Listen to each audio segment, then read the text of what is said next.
অটোওয়ালা auto চালাতে চালাতে হঠাৎ ব্রেক কষে বলল, একটু অপেক্ষা করেন ভাই, হালকা হয়ে আসি। আমার প্রচণ্ড বিরক্ত লাগলো। আমি অটোওয়ালার জন্য অপেক্ষা করতে থাকি। শীতের রাত, 4টে বাজে বোধ হয়। ঢাকা থেকে আসা লঞ্চটার ঠিক 3:30টেই আমাদের দক্ষিণবঙ্গের এই অচেনা গ্রামে নামিয়ে দিয়েছে। প্রথমে একটু চিন্তাই হচ্ছিল আমার, এত রাতে নেমে শীতের মধ্যে কোথায় থাকবো। কিন্তু ভাগ্য ভালো, লঞ্চঘাটের অটো দাঁড়ানো পেয়ে গেলাম। অটোওয়ালারা বলল, লঞ্চ আসার সময়সূচি অটোওয়ালাদের জানা থাকে, সেই মোতাবেক সারা রাতই কোনো না কোনো অটো পাওয়া যায় লঞ্চঘাটে। শুধু তাদের অন্য সময় থেকে একটু বাড়তি ভাড়া দিতে হয়। এই যা, আমি ছাড়া আরও এক যাত্রী সেই সময় লঞ্চ থেকে নেমেছিল, একটি মেয়ে। খুব সাধারণ দেখতে, গায়ে সাদামাটা চাদর, মাথাটুকু ওড়না দিয়ে ঢাকা। সে আমার সাথেই অটোতে উঠল, বসলো পিছনের সিটে, আর আমি বসলাম ড্রাইভারের পাশে। অটোওয়ালা বেশ মিশুক মানুষ, তার সাথে ভাব জমাতে বেশি দেরি হলো না। অন্ধকার নির্জন রাত, শুনশান নীরব গ্রামের রাস্তা, এর মধ্যে দিয়েই আমরা গল্প করতে করতে পথ চলছিলাম। পেছনের মেয়েটি ওঠার পর থেকেই যেমন চুপ ছিল তেমনই চুপ করেই বসে আছে। সেটাও অবশ্য স্বাভাবিক। একটা মেয়ে এমন রাতে অপরিচিত দুজন মানুষের সাথে কেন কথা বলবে? তবে তার থেকেও ভাবার বিষয়, মেয়েটার এমন গভীর রাতে এমন নির্জন রাস্তা দিয়ে একা একা কোথাও যাওয়ার প্রয়োজন কেন পড়ল? তাকে কি নিতে আসার মতো কেউ ছিল না? যাক, এটা তার নিজের ব্যাপার, আমার এসব ভেবে লাভও নেই। সময় বয়ে যাচ্ছে, অটোওয়ালা ফিরছে না। সেই জায়গাতে আমরা দাঁড়িয়ে, তার দুপাশে ঘন গাছের সারি, আর সারির পোপাশেই অবরিত ধান ক্ষেত। চারপাশে কোনো ঘরবাড়ি দেখে পড়ল না। এমন জায়গায় কোনো বিপদ ঘটলে কাউকে ডেকেও সাহায্য পাওয়া যাবে না। বিপদ ঘটলে কি করব ভাবছি, মেয়েটা হঠাৎ বলে উঠল, উনি তো এখনও ফিরছেন না। আমি মেয়েটার দিকে তাকালাম। মেয়েটার মুখটা বেশ সুন্দর, ভীষণ মায়াবী। এর আগে খেয়াল করিনি। সেই সুন্দর মুখে কেমন একটা অজানা আশঙ্কা আর বিষণ্ণতার ছাপ ফুটে উঠেছে। আমি তাকে সাহস দিয়ে বললাম, ভয় পাবেন না, আমি নেমে দেখি আসি ও কোথায় গেল।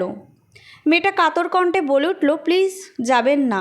তখনই হইচই শুনতে পেলাম, একদল মানুষের হইচই। তারা তাকে হাতে টর্চ নিয়ে ধানক্ষেত পেরিয়ে ছুটে আসছে আমাদের দিকে।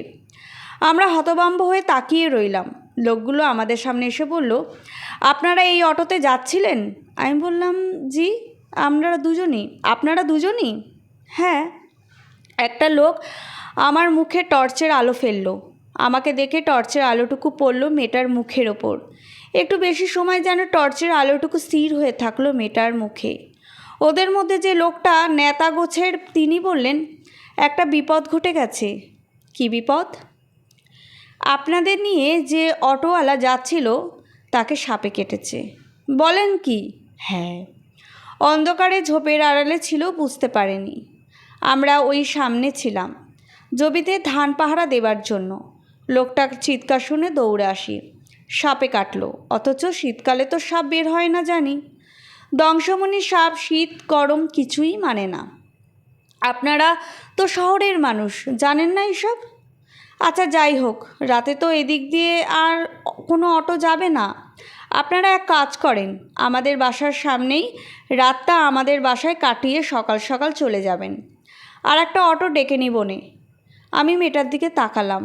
মেয়েটাও চিন্তিত মুখে তাকিয়ে আছে আমার দিকে, যেন আমার মতোই কি করবে বুঝতে পারছে না। নেতা গোছের লোকটা মেয়েটাকে দেখে বললেন, ঘরের মেয়ে ছেলেও আছে, বইনের কোনো সমস্যা হবে না। অগত্যা আমরা তাদের সাথেই হাঁটা ধরলাম।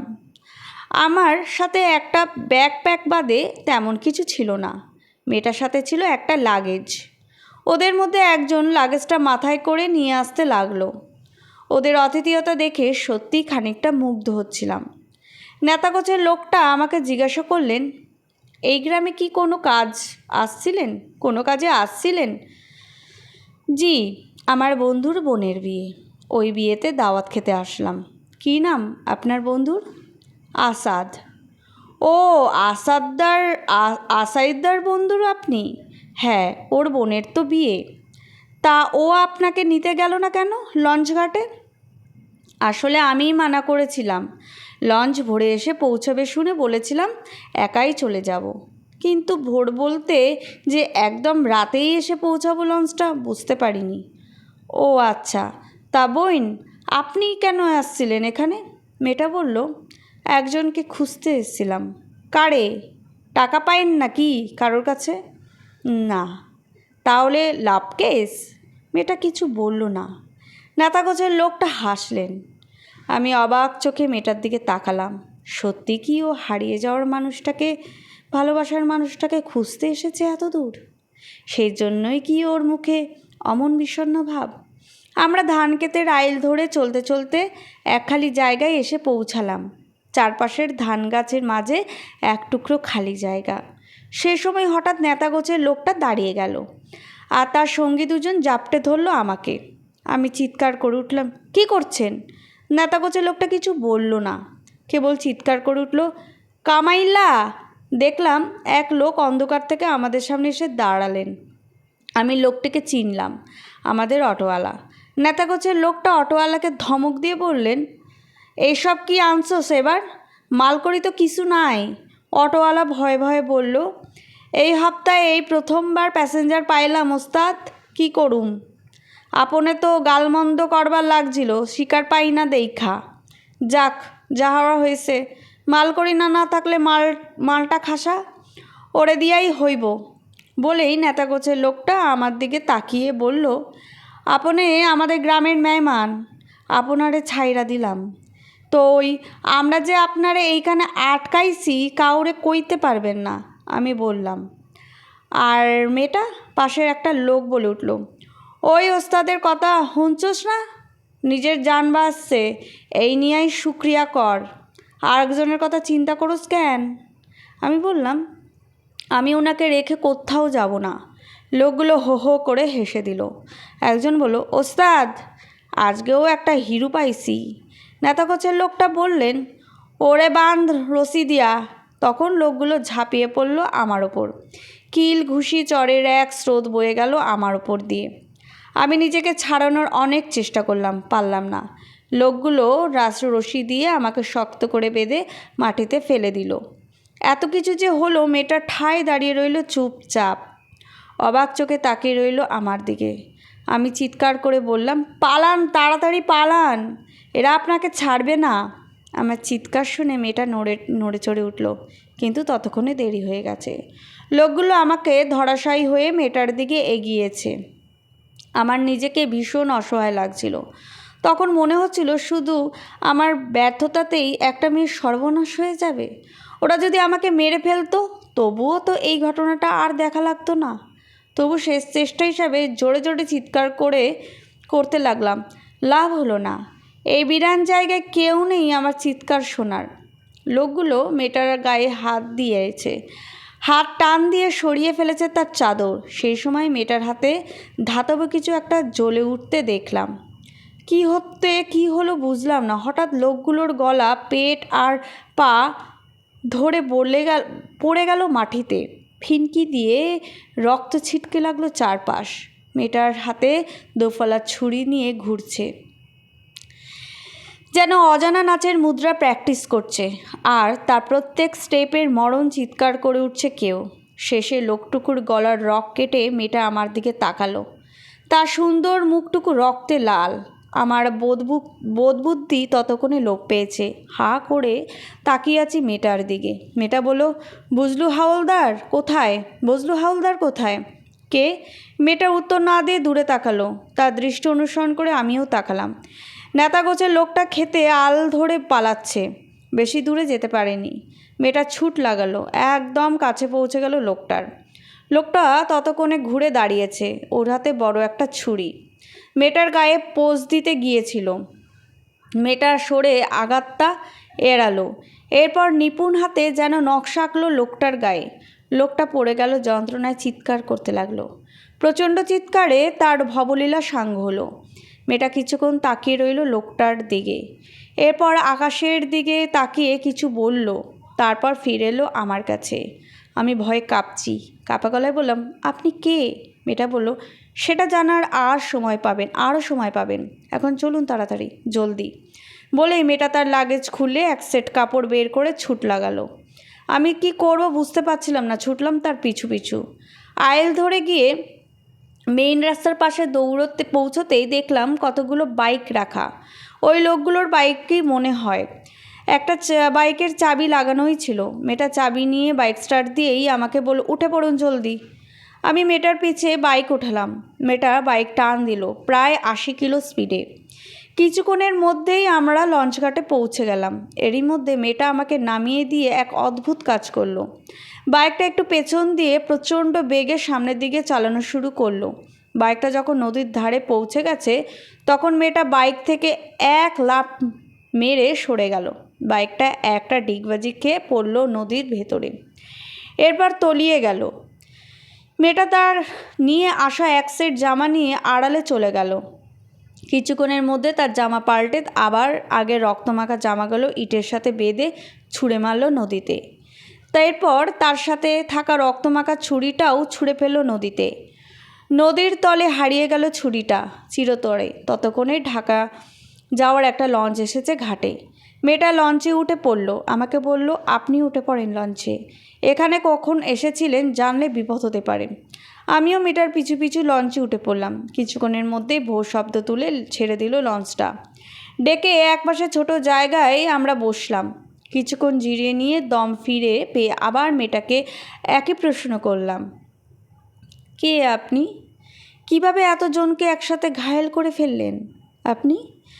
মেয়েটা বলল, আমি যে সংস্থায় চাকরি করি সেখানে এমন টুকটাক আত্মরক্ষা বা লড়াইয়ের কৌশল শিখতেই হয়। তবুও এই লোকগুলোকে ধরার জন্য আমি 1 বছর যাবৎ তৈরি হচ্ছিলাম। ছুরি নিয়ে লড়াইয়ের কৌশলগুলো শিখতে হয়েছিল নতুনভাবে। আমি জিজ্ঞেস করলাম, কেন? মেয়েটা আমার দিকে তাকিয়ে বলল, 1 বছর আগে আজকে রাতের মতোই একটা ঘটনা ঘটেছিল। একটা মেয়েকে স্বামীসহ এভাবে তুলে নিয়ে গেছিল জানোয়ারগুলো। স্বামীর সাথে দুঃসম্পর্কের এক চাচা শ্বশুরের বাড়ি বেড়াতে এসেছিল সে। রাতে এমন একটা বিপদে পড়বে সে তো জানতো না। মেয়েটাকে বাঁচানোর মতো আর কেউ ছিল না সেদিন। জানোয়ারগুলো ওর স্বামীকে বেঁধে রেখে সারা রাত ওর ওপর নির্যাতন চালায়। শেষে ভোরে অতিরিক্ত রক্তক্ষরণে মারা যায় মেয়েটা। মেয়েটা থামে, গলার কাছে উঠে আসা কান্না থামায়। আমিও চুপ করে থাকি। কিছুক্ষণ পর সে চোখের পানি মুছে আবার বলতে থাকে, মেয়েটা ছিল আমার বোন, আপন বোন। আবার বেবি হওয়ার কথা ছিল 3 মাস পর। মায়ের সাথে বেবিটাও মারা যায়। লাশটা পর্যন্ত জানোয়ারগুলো আনতে দেয়নি, ওখানেই পুঁতে ফেলে। দুলাবাইকেও মেরে ওভাবেই পুঁতে ফেলা হয়। ওদের কুকর্মে আর কোনো সাক্ষী রাখে না ওরা। এই গ্রামে এসে খোঁজ করতেই সব ঘটনা জেনে যাই আমরা। গ্রামের প্রত্যেকটা মানুষ ওদের কুকীর্তির কথা জানে। আরও কত মেয়েকে যে ওরা নষ্ট করেছে, কত মানুষের প্রাণ নিয়েছে তার হিসেব নেই। অথচ কেউ ওদের ভয়ে টুশব্দ করে না। অনেক চেষ্টা করেছিলাম, ওদের শাস্তি দেবার পারিনি। শেষে ঠিক করলাম নিজেই কিছু করব। ওদের অনেক ভিকটিম আছে জীবিত, যাদের ওরা মারেনি। তাদের প্রত্যেকের সাথে আলাদা করে কথা বলেছি। এই গ্রামেই এসেছি কয়েকবার। জায়গাগুলোর রেকি করে রেখেছি। 1 বছর ধরে ওদের মারার প্ল্যান কষেছি। নিজেকে তৈরি করেছি। আজকের আগে আরও 3 বার ওদের ধরার জন্য এভাবে এসেছি, কিন্তু পাইনি। আমি মেয়েটার কথা শুনছিলাম যেন কোনো থ্রিলার উপন্যাসের কাহিনী শুনছি। আমি নিজে একবারও বিশ্বাস করতাম না যদি না নিজে চোখে ওকে ওভাবে খুনগুলো করতে দেখতাম। মেয়েটা আবার আমার দিকে তাকিয়ে বলল, আপনার কপাল খারাপ, এমন একটা ঘটনার মধ্যে পড়ে গেলেন। আমার প্ল্যান ছিল এই ঘটনার কোনো সাক্ষী রাখবো না, কিন্তু আপনাকে কেন যেন বিশ্বাস করতে ইচ্ছা করলো। আমি কী বলবো বুঝতে পারছিলাম না, চুপ করে রইলাম। মেয়েটা এরপর চোখ বন্ধ করে জিরোতে লাগলো। তার মুখের ক্ষিপ্ত ভাবটুকু চলে গেছে ততক্ষণে। আগের মতোই স্নিগ্ধ এক মায়া ফিরে এসেছে মেয়েটার মুখে। লঞ্চ ঢাকা পৌঁছে গেল। মেয়েটা সদরঘাটে নেমে বলল, আমাদের আর দেখা হচ্ছে না তাহলে কোনো দিন। আমি আবারও খুবই দুঃখিত এমন একটা অবস্থায় আপনাকে ফেলার জন্য। আমি কেবল বললাম, আপনি তো আর ফেলেননি। আচ্ছা, আপনার নামটা জানা হয়নি। নির্ভয়া বলেই মেয়েটার ভিড়ের মধ্যে মিশে গেল। তার সাথে আর দেখা হলো না আমার।